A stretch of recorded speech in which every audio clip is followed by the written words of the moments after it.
It's John with Total Knee Coach, and I want to show you an easy modification for how to get up and down off the commode easier after knee replacement surgery using your walker. With my setup I have here, I don't have grab bars. The sink's kind of far away. With this setup, what I would normally recommend to somebody is put a grab bar in the studs right next to the commode. That would solve your problem long term as well.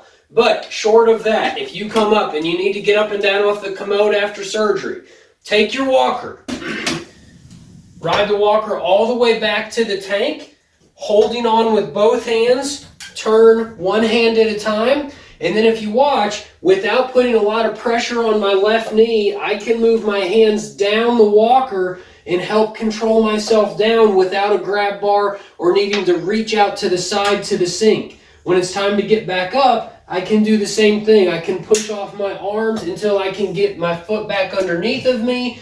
I'm going to move one hand at a time to stay nice and safe and independent.